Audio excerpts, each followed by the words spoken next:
Why does self-care feel like homework now? Like another thing you're meant to be good at. It's not just take a breath anymore. It's skincare routines, gym plans, meal prep, journaling, drinking 2 liters of water, and somehow also looking like you slept. And if you're not doing it, you feel guilty, like you're failing at even resting. Today, I want to unpack what happened, what actually helps, and what's just extra admin dressed up as wellness. Because real rest should feel like relief, not pressure. So let's talk about why it started feeling like a chore in the first place.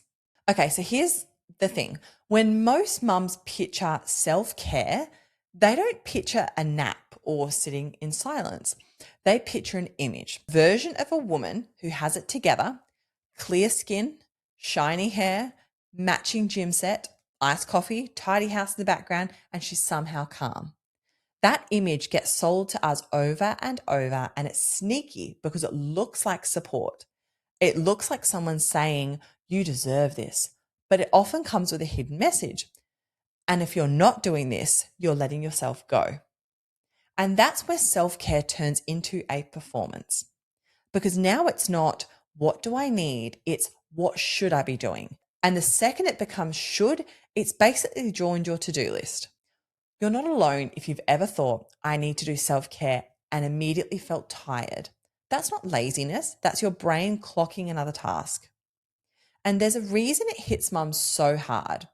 When you're caring for kids, you're already running a constant mental load. You're holding the shopping list in your head, the school reminders, the emotional temperature of the house, who's due a dentist appointment, who hates socks with seams, who's not coping with change this week. That background thinking is real work. So then self care shows up, packaged as another set of decisions. Pick the right serum, pick the right workout, pick the right morning routine, pick the right supplements. And if you pick wrong, it's like you've wasted your one tiny chance to feel better. That's choice overload, right? Too many options, not enough energy, and then you feel like you've failed at resting. And can we talk about how much of it is looks based? Because a lot of modern self care is basically stay attractive while exhausted. The pressure to look fresh when you feel wrecked is intense. It's bounce back culture. It's get your body back. It's don't lose yourself. And that sounds empowering until you realize it's still asking you to manage everyone's needs and your appearance at the same time. Like, cool, I'll just add be hot to the list between packing lunches and wiping the bench again. I remember a season where my idea of self care was literally making myself do a whole routine at night because I'd seen it online. Cleanse, tone, mask, moisturize, oil, the works.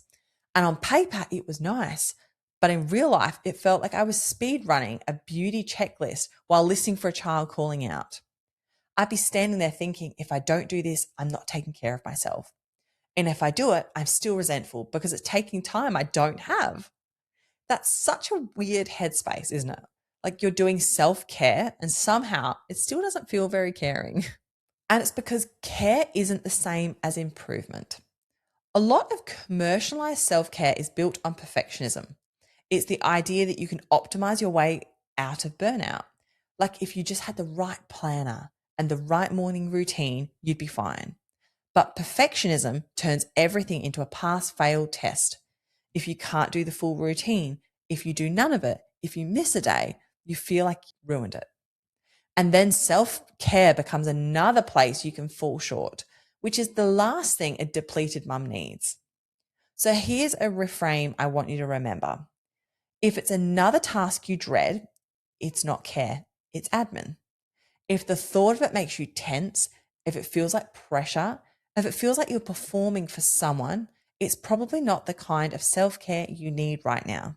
Now, I'm not saying skincare is bad or the gym is bad or wanting to look nice is bad. Not at all. Sometimes that can genuinely feel good. But the question is, does it restore you or is it just another way to prove you're coping? And here's where it gets interesting because half the things we call self care aren't even care, they're just basic survival. So let's separate two things that get mashed together all the time: maintenance and restoration. Maintenance is what keeps you running, It's the stuff your body needs so you can function like a normal human. Restoration is what actually fills you back up. It's what makes you feel more like you again, not just less close to falling apart. And mums get stuck because we're so deep in maintenance mode that we start calling basic needs self care just to make them sound optimal. Like, oh, I treated myself to a long shower. No, you didn't treat yourself. You cleaned your body. That's a human need. Same with eating a proper meal, drinking water, brushing your teeth without someone yelling mum through the door, getting enough sleep, going to the toilet alone, having 5 minutes where nobody touches you. These aren't luxuries, they're requirements. And if you're hearing that and feeling a bit angry or sad, that makes sense. Because when a shower feels like a reward, something's off in the system, not with you, with the way the day is set up. This is also why self-care advice can feel so tone deaf, because if someone says, just prioritize yourself, but you're in a season where you can't even finish a cup of hot tea, it lands like a joke. You're thinking, prioritize myself when? Between the school run and the snack requests and the work emails and the laundry mountain and the emotional support, I'm apparently running like a free 24-hour hotline. And again, there's actual research, language for this, without us needing to get all academic about it. The mental load doesn't just take time, it takes attention. It chops your day into tiny pieces. You're constantly switching tasks, constantly interrupted, constantly on. And so even when you have 10 minutes, your brain doesn't read it as a rest because you're waiting for the next need to pop up. And then there's the guilt. Because a lot of us were raised with this quiet belief that good mums are selfless. So if you're meeting your own basic needs, you feel selfish. Like, how dare I sit down to eat when someone needs something? How dare I lock the bathroom door? How dare I go to bed when there's still stuff to do? But feeding yourself isn't a treat, it's a requirement. Sleeping isn't a luxury, it's a biological need. A shower isn't self-care, it's hygiene. And I want this podcast to be really clear about that, because labeling survival as self-care is one of the ways we normalize mums running on empty. And I've lived this. I've had those days where I think, right, I'll just have a quick shower. I'm already negotiating with myself like it's a spa booking. I get in and I'm trying to wash my hair at speed, and I hear footsteps outside the door, and then the little voice, and then the knocking. And then you're standing there dripping thinking, I can't even do this one basic thing without being needed. Or you finally make a cup of tea. You take one sip and then it's cold. And you're annoyed, but you're also weirdly used to it. Like, you're like, yeah, of course it's cold because everything I do gets interrupted. And then you look at the cold tea and you still feel behind. That is such a specific mum feeling. So here's a mini reset for the week. And I want it to be gentle and realistic. Pick one basic need to protect, just one, not a full glow up plan, not a new routine, one thing. Maybe it's eating breakfast before you start feeding everyone else. Maybe it's filling a big water bottle and actually getting through it. Maybe it's a proper shower where you say, I'm going in for 10 minutes. Unless someone is bleeding, don't knock. Maybe it's 10 minutes of quiet where you sit in the car before you go inside. That's okay. You're not alone. Because when you protect the basics, you stop the free fall. And once the basics are steadier, then we can talk about the kind of self-care that isn't maintenance at all. The kind that restores you. So if maintenance is the basics, then what is real self-care? This is where I like to use the simple filter: performative rest versus real rest. Performative rest is the kind that looks good. It's curated, it's tracked, it's optimized. It's like the version where you feel like you have to do it the right way, and ideally you come out the other side improved. Like you're meant to glow or be calmer or be more productive or have a better body or a better mindset. And if it doesn't work, you blame yourself. Real rest is way less impressive. It's a nervous system downshift. It's when your brain stops scanning for the next thing. It's when your body unclenches a bit. And the biggest sign that you hit real rest is that there's no output required. No before and after, no lesson, no proof. And I know that sounds almost too simple, but that's the point. If you're burnt out, your system doesn't need a project, it needs relief. So let me give you some examples that count, even though they're not very exciting. Reading a chapter of a book that has nothing to do with parenting. A slow walk on your own where no one's asking you questions. Sitting in the car and listening to one song all the way through. Going for a swim and just doing laps like you used to. painting your nails because you like the color, not because you're trying to look put together, having a coffee by yourself and not using that time to plan your life. Here's a little test I love, and it's so telling. Would you still do this if nobody knew? If you couldn't post it, if you couldn't explain it, if nobody clapped for you, would you still want it? Because if the answer is yes, you're probably in real rest territory. And if the answer is no, that doesn't mean it's bad. It just means it might be more about keeping up than filling up. And remember, you've got this, but you don't have to prove you've got this. This is where the productivity trap sneaks in, right? You finally get a pocket of time and you go, okay, I should make the most of it. I should meditate and journal and stretch and do skincare and tidy the kitchen so I feel less stressed, and maybe start that course and maybe plan meals so the week is easier. And suddenly your me time becomes a mini shift at your second job. Actually, wait, let me clarify something. It's not that journaling or meditation is fake. It's that when you're already carrying too much, anything can become a weapon you turn on yourself, even good things, even helpful tools. If it turns into, if I don't do this, I'm failing, it stops being care.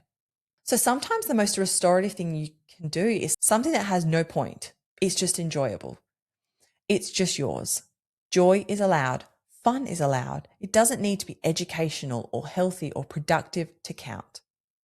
And I know some of you are thinking like, oh yeah, but what about the big stuff? Like, I love a weekend away with the girls, but that's not happening. And I get it.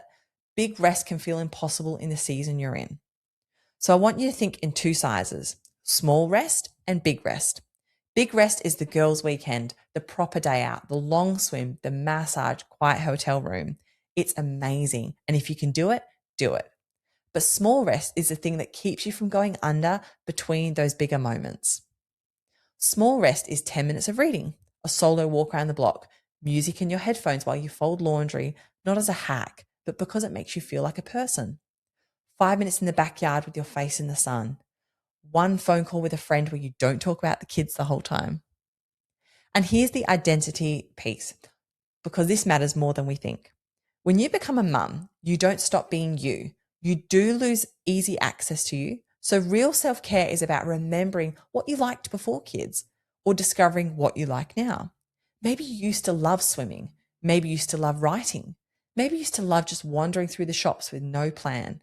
Maybe you don't know what you like right now because you've been in survival mode for so long. And that's okay. Start small. Try one thing. Notice how you feel. Keep what works. Drop what doesn't. No drama. No self-improvement storyline. Just you getting tiny pieces of yourself back. Now, the hardest time to do any of this is at night. When the house finally shuts up, that's where revenge bedtime comes in. So let's talk about that thing where you're exhausted all day and you swear you're going to bed early and then suddenly it's midnight and you're still up. That's revenge bedtime procrastination. It's basically when you delay sleep to reclaim time that didn't belong to you all day. And if you do this, you're not broken, you're not lazy, you're trying to meet a real need: autonomy, quiet, control, a moment where nobody needs anything. Because all day your time is spoken for. Even your breaks are usually functional. You're folding laundry, replying to messages, packing bags, cleaning up, sorting tomorrow. Then everyone goes to bed and it's like, finally, this is mine. And it makes sense that your brain goes, don't waste it. But here's the gentle truth. It works short term, but it costs you tomorrow. Less sleep hits your mood, your patience, your energy, and it makes everything feel harder. And then you need more revenge time the next day because the day was harder, and it becomes this loop. There's also a brain piece here that helps it make sense. When you're stressed and depleted, your brain looks for a quick dopamine, and scrolling is the easiest one. It doesn't ask anything of you. It just feeds you tiny hints of novelty until you're too tired to stop. So instead of trying to force yourself into some perfect early bedtime, try a tiny recalm ritual. 10 minutes, that's it. Something that actually fills your cup, not just numbs you. Pick one enjoyable thing before bed. Read 2 pages, listen to one song, stretch on the floor, have a shower with the door locked, sit outside, anything. Then set one anchor for lights out. Like, when I finish this chapter, I'm done. Or when the song ends, I'm plugging my phone in across the room. You're still reclaiming time. You're just reclaiming it in a way that doesn't steal from tomorrow. So here's the takeaway. Self-care isn't another task. It's whatever restores you, even in tiny pieces. So here's your 10-minute cup filler challenge today. Pick one thing that actually feels good. Reading, a walk, a swim, music in your headphones, a shower with the door locked. Then make it real. When are you doing it? And what are you saying no to so it happens? If you want more honest mum conversations like this, follow the podcast and send this to a mum who needs permission.